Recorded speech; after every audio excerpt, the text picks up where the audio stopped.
Hello दोस्तों, हमारे YouTube channel में आप लोगों का फिर से स्वागत है। आज हम क्लास 10th का मैथ का चैप्टर 2 का कॉन्सेप्ट का पार्ट 3 वीडियो बनाने जा रहा हूँ।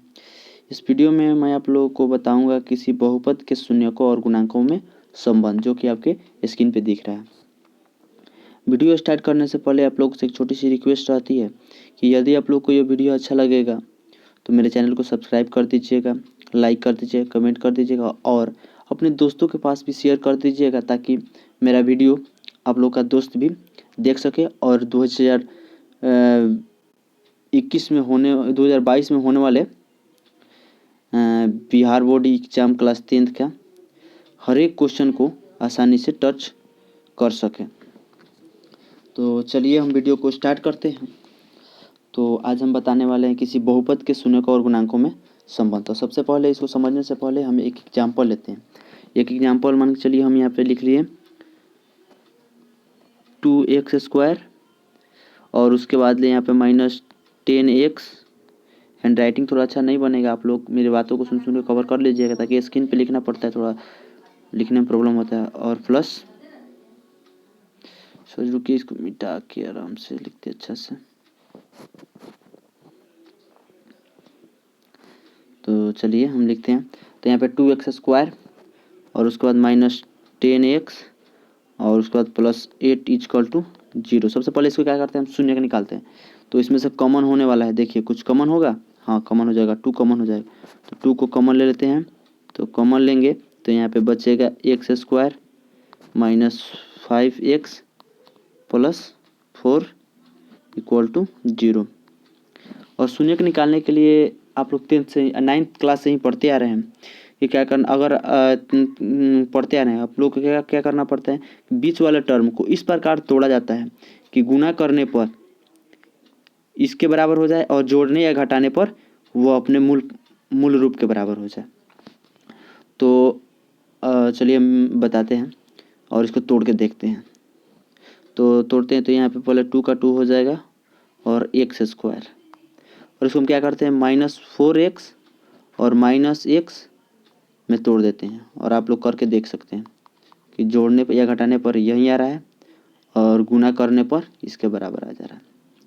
और आप लोग को यदि आपको समझ में नहीं आ रहा है तो यह सिंपली हम एग्जांपल दे रहे हैं और कॉन्सेप्ट के लिए बता रहे हैं। जब एक्सरसाइज हम बनाएंगे तो उस पर एकदम स्टेप बाय स्टेप बताएंगे और उस समय आप लोग को बहुत अच्छे से समझ में आएगा। अभी भी समझ में आ रहा है लेकिन थोड़ा कम आ रहा है, तो उसमें पूरा कंप्लीट हो जाएगा। तो घबराने की आप लोग को कोई ज़रूरत नहीं है। तो अब इसको हम हल करते हैं। तो यहाँ पे 2 को बाहर ही रहने देंगे और इसमें से क्या कॉमन हो जाएगा, x कॉमन होता है। x को कॉमन ले लेते हैं तो x -4 हो जाएगा और इसमें से कुछ नहीं कॉमन होता, -1 कॉमन लेते हैं तो x -4 और = 0। और इस दोनों में से एक को बाहर निकालते हैं। इसको ऊपर कर लेते हैं, थोड़ा थोड़ा ऊपर करने के बाद क्या करते हैं, इस दोनों में से एक को बाहर निकालेंगे और इसको एक साथ ले लेंगे। तो पहले इसको 2 को बाहर ले लेते हैं, फिर उसके बाद x -1 को एक बार ले लिए और फिर x -4 को एक बार ले लिए और इसके बराबर हो गया 0। इसके बराबर 0 हो गया। और उसके बाद आप लोगों को क्या करना है, और इसका शून्य को निकालेंगे तो x का वैल्यू हो जाएगा एक बार 1 और एक बार 4। तो यह क्या हो गया, बहुपद का शून्यक। बहुपद का शून्यक आप लोग तो बिल्कुल आसानी तरीके से निकाल लिए। और चलिए आगे आप लोग को बताते हैं। तो आप लोग याद कीजिए, आप लोग को पिछले क्लास में हम बताए हुए थे कि किसी बहुपद का द्विघात बहुपद का मूल रूप होता क्या है। तो मूल रूप आप लोग को हम बताए हुए थे।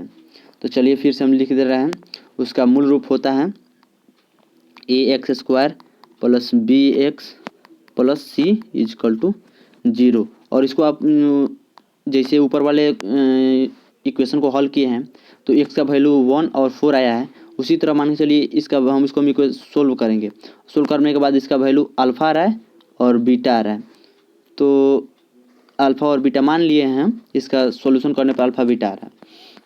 अल्फ़ा बीटा आ गया और उसके बाद आप लोग को क्या करना है, फिर पिछले वाले इक्वेशन में आना है। पिछले वाले इक्वेशन पर आएंगे।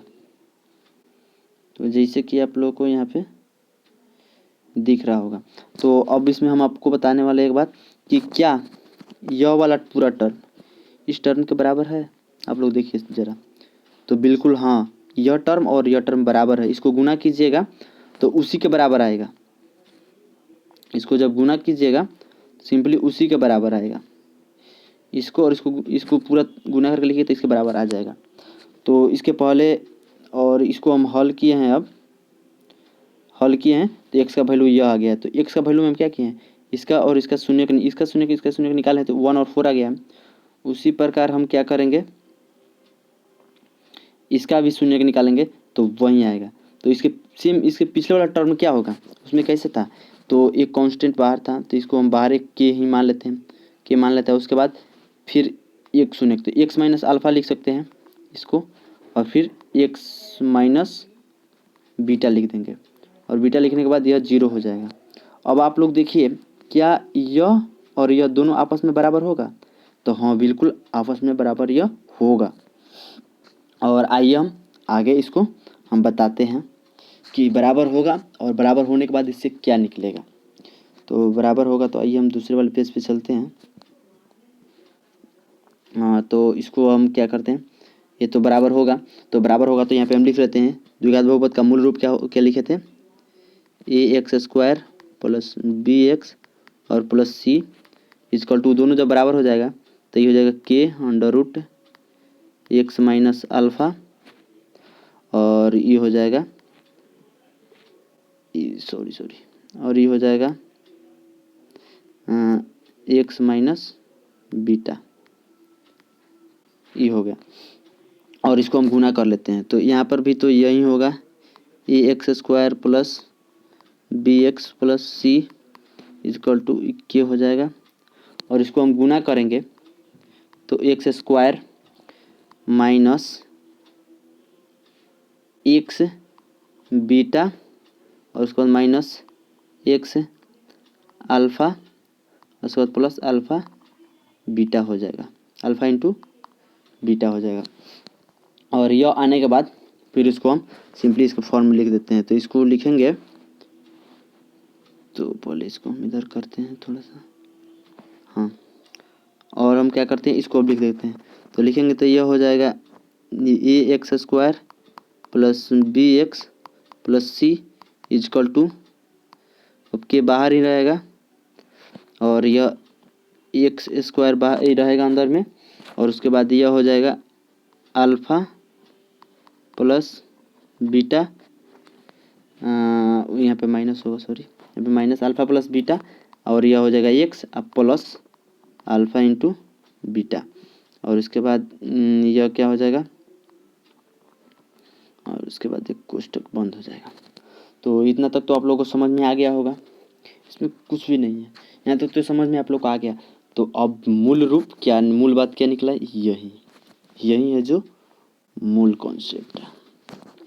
और इसको आप बिल्कुल याद कर ही लीजिए, अभी के अभी एग्जाम में इस पर क्वेश्चन बार बार पूछता है 2-2 नंबर का। इसमें कैसे आप लोगों से क्वेश्चन पूछेगा, क्या करेगा, कोई बहुपद का 2 शून्यक दे देगा, जैसे कि किसी बहुपद का शून्यक अल्फा बीटा दे देगा और कहेगा कि इसका बहुपद बताइए। तो आप लोग अब इसमें आप पूछेगा कि अल्फ़ा और बीटा क्या है, तो अल्फ़ा बीटा क्या है, सिंपली यहाँ पे शून्यक है। आप लोगों को जस्ट इसके ऊपर ही आप लोग को बताए हुए थे, उसका एक्स का वैल्यू निकाले हुए थे, यानी कि शून्यक, तो अल्फ़ा बीटा माने हुए थे। तो यहाँ पर भी एक्स अल्फ़ा बीटा क्या है, बहुपद का शून्यक, तो अल्फ़ा बीटा हो जाएगा बहुपद का शून्यक। और उसके बाद इसको आप बिल्कुल याद ही रखिएगा। और इसको आपको क्वेश्चन कैसे पूछेगा, हम आपको चलिए ऊपर बता रहे हैं, एक तो इस पर क्वेश्चन आपको लिख के बता रहे हैं। तो आइए हम इस पर क्वेश्चन आप लोग को बताते हैं। तो जैसे कि आइए, अब मान के चलिए आपको एक क्वेश्चन दे देगा, कहेगा कि किसी बहुपद का द्विघात बहुपद का शून्यक दिया हुआ है। तो सिंपली हम यहाँ पे लिख देते हैं शून्यक मान के चलिए आपको दिया है 4 1, और बोलेगा इसका बहुपद बताइए। तो आप लोग क्या करेंगे, इसको मान लीजिएगा, माना कि द्विघात बहुपद का शून्यक माना कि द्विघात बहुपद का शून्यक अल्फा इजकल टू 4 और बीटा इजकल टू 1 है, ये मान लिए। और आप लोगों को अब क्या करना है, अब फॉर्मूला को फिर आप बताइए फार्मूला क्या होगा। तो बहुपद के द्विघात बहुपद के शून्य का फार्मूला क्या लिखे थे हम, याद कीजिए। तो द्विघात बहुपद के शून्यक बराबर क्या लिखे थे, के under root x square minus alpha plus beta into x plus alpha into beta. और क्या करना है, और अल्फा और बीटा का मान इसमें पुट कर देना है। तो आइए हम पुट कर देते हैं अल्फा और बीटा का मान। तो यहाँ पे अल्फा और बीटा का मान पुट कर देते हैं। तो यह के है तो के इसको लिख देंगे और एक्स स्क्वायर को एक्स स्क्वायर ही रहने देंगे और माइनस, और यहाँ पे अल्फा का मान क्या है 4 और बीटा का मान 1, तो 1 एक्स है तो x plus alpha into beta यानी 4 इंटू 1, और इसको आप लिख दीजिए। तो यह हो जाएगा के into x square minus 5x plus 4, यह हो गया, यह आपका बहुपद प्राप्त हो गया। अब आप लोग पूछिए कि यहाँ पे के क्या है, तो के यहाँ पे के का मान आप लोग क्या कीजिएगा, कुछ भी रख लीजिए, एनीथिंग, कुछ भी 1 से लेकर 100 तक कुछ भी रखिए। तो चलिए हम एक बार 2 रखते हैं। तो 2 रखेंगे तो यहाँ पे गुना करेंगे अंदर से 2x square minus 10x plus 8 आ जाएगा। अब 3 रखेंगे तो ये हो जाएगा 3x square minus 15x plus 12 हो जाएगा। और अब पूछेगा कि इसका शून्य तो फिर अलग अलग आएगा दोनों का, बिल्कुल नहीं, के का वैल्यू कुछ भी रखिए, शून्यक 4 1 ही आएगा। इस बहुपद का शून्यक 4 1 ही आएगा, कुछ भी रखिए एक्स का वैल्यू के का वैल्यू कुछ भी रखिए, इस बहुपद का शून्यक 4 1 ही आएगा, उसके अलावा कुछ भी नहीं आएगा। तो मुझे आशा है कि आप लोग को यहाँ तक वीडियो बहुत अच्छी तरह से समझ में आ गया होगा। चलिए अब आप लोग को आगे हम बताते हैं बहुपद के शून्यकों का योग और शून्यकों का गुणनफल कैसे निकालते हैं। तो आइए हम आगे चलते हैं। तो आ गए हम नेक्स्ट पेज पे। तो यहाँ पे अब सिंपली हम फार्मूला केवल लिख देते हैं, ड्राइव करने की उतना आवश्यकता नहीं है। तो यहाँ पे आपको हम लिख के बताते हैं। चलिए अब लिखते हैं हम शून्यकों का योगफल, बहुपद के शून्यकों का योगफल। तो यहाँ पे सिंपली लिखते हैं शून्यकों का योगफल,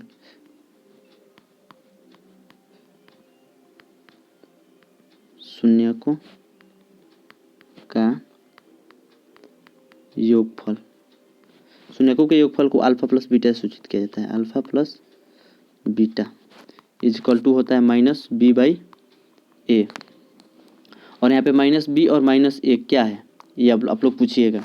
तो सिंपली हम बिल्कुल 2 क्लास पीछे चलते हैं। तो वहाँ पे मूल रूप क्या बताते हैं द्विघात बहुपद का, A X square plus B X और प्लस सी इजकल टू 0। तो आप लोग अब इसको हिंदी में लिखना चाहते थे इस फार्मूला को, तो बिल्कुल हिंदी में लिख लीजिए। देखिए अब इसको लिखना होगा। तो द्विघात बहुपद के शून्यकों का योगफल, तो इसको हम अल्फा प्लस बीटा से सूचित करते हैं। तो अल्फा प्लस बीटा लिख देंगे इजकल टू और माइनस बी। तो माइनस बी यहाँ पे क्या है, एक्स के गुणांकों की संख्या, तो माइनस एक्स के गुणांकों की संख्या, ठीक, ये हो गया बटा। अब ए क्या है, एक्स स्क्वायर गुणांकों की संख्या, तो बटा में लिख देंगे एक्स स्क्वायर के गुणांकों की संख्या। और तो यह तो हो गया। तो यह फॉर्मूला भी याद कर लीजिएगा, ये आप लोगों को बोर्ड में ऐसे ही पूछ देगा कि द्विघात बहुपद के शून्यकों के योगफल का फॉर्मूला इसमें कौन है। 4 ऑप्शन दे देगा और उसमें से आप इसको याद किए रहिएगा तो बिल्कुल आसानी से ट्रिक लगा दीजिएगा। तो ये तो हो गया। और इस पर क्वेश्चन भी पूछता है कि द्विघात बहुपद दिया गया है, इसमें द्विघात बहुपद के शून्यकों का योगफल और शून्यकों का गुणनफल निकालिए। तो ये 2 नंबर में पूछेगा आपको। और आप लोग को आगे हम बताते हैं द्विघात बहुपद के शून्यकों का द्विघात बहुपद के शून्यकों के गुणनफल का गुणनफल। तो यहाँ पे लिखते हैं द्विघात बहुपद के शून्यकों का गुणनफल को सिंपली अल्फा इंटू बीटा से सूचित किया जाता है। तो हम नहीं लिखेंगे द्विघात बहुपद के शून्यकों का गुणनफल, डायरेक्ट लिखते हैं अल्फा इंटू बीटा। तो इसको होता है सी बाई, इसका होता है सी बाई ए। तो आइए ऊपर, अब यहाँ पे सी क्या है, सी यहाँ पे क्या है, कांस्टेंट यानी कि अचर है, अचर। तो आप चाहिएगा तो इसको हिंदी में लिखना होगा आपको, नीचे वाले को हिंदी में तो बिल्कुल आसानी से आप लिख सकते हैं। हिंदी में लिखना होगा तो alpha into beta is equal to अचर अब बाटा ए। ए वहाँ पे क्या था, एक्स स्क्वायर के गुणनकों की संख्या। तो यहाँ पे हो जाएगा एक्स स्क्वायर के गुणांकों की संख्या। और आपको ये बता देते हैं इस पर क्वेश्चन कैसे पूछता है। तो इस पर क्वेश्चन जो पूछेगा वह बिल्कुल थोड़ा सा टफ क्वेश्चन तो पूछेगा ही। और वो क्वेश्चन कैसे पूछेगा आइए आप लोग को हम एक ही क्लास में पहले इसको हम सिंपली करके बता देते हैं। तो आइए हम बताते हैं। तो पहले इसको मिटाना तो पड़ेगा, तो इसको मिटा लेते हैं। आप लोग स्क्रीनशॉट धीरे धीरे लेते रहिएगा अगर लेना होगा तो।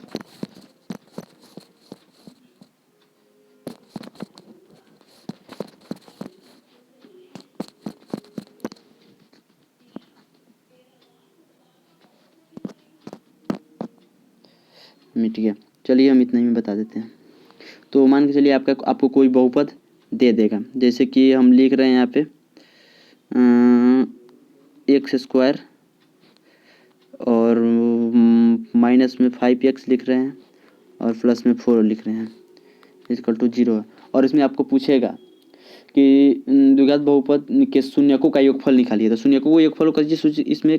तो सिंपली आप जान जाइए इसके एक्स स्क्वायर के गुणांक को क्या कहते हैं, ए, और एक्स के गुणांक को क्या कहते हैं, बी, और जो कांस्टेंट रहता है उसको सी मान लेते हैं। तो यह हो गया। और आपको चलिए यहाँ पे और इसको प्लस ही हम लिख लेते हैं, माइनस में तो आप लोगों को कभी कन्फ्यूजन होगा, लेकिन प्लस लिख देते हैं। तो यह हो गया। और उसके बाद आपको पूछेगा शून्यकों का योगफल निकालिए। तो शून्यकों को योगफल से क्या चीज़ सूचित किया जाता है, अल्फा प्लस बीटा। तो alpha plus beta is equal to क्या होता है, माइनस बी बाई ए। तो इसमें बी क्या है, बी +5 है। तो सिंपली यहाँ पे लिख देंगे। तो ये माइनस है तो माइनस, अब बी का मान क्या है 5 और ए का मान क्या है, यहाँ पे 1 छिपा हुआ है तो यहाँ पे 1 हो जाएगा। सिंपली इसका आंसर यह हो गया। और द्विघात बहुपद दे देगा और इसी में पूछेगा शून्यकों का गुणनफल लिखिए। तो शून्यकों का गुणनफल क्या चीज़ सूचित किया जाता है, अल्फा इंटू बीटा। तो अल्फा इंटू बीटा यानी कि शून्यकों का गुणनफल इक्वल टू क्या होता है, सी बाई ए। और आप लोग को इसमें देखना है सी क्या है 4, तो यहाँ पे 4 लिख दीजिए, और ए क्या है 1। यही इसका आंसर हो गया आंसर समाप्त। तो अब आपको हम एक क्वेश्चन बताने वाले हैं जो कि आपके एक्सरसाइज 2.2 के एग्जाम्पल में दिया हुआ है। तो आइए उस क्वेश्चन को हम पहले एक बार देख लेते हैं। तो उस क्वेश्चन को हम अगले क्लास में देखेंगे। तब तक के लिए दोस्तों बाय बाय। आज का क्लास यहीं तक था, केवल कॉन्सेप्ट था। आप लोग कमेंट करके ज़रूर बताइएगा कि आज का क्लास कैसा लगा, और इस वीडियो को ज़्यादा से ज़्यादा शेयर कीजिए और मेरे चैनल को ज़्यादा से ज़्यादा सब्सक्राइब कीजिए। तब तक के लिए दोस्तों बाय बाय, जय हिंद, जय भारत।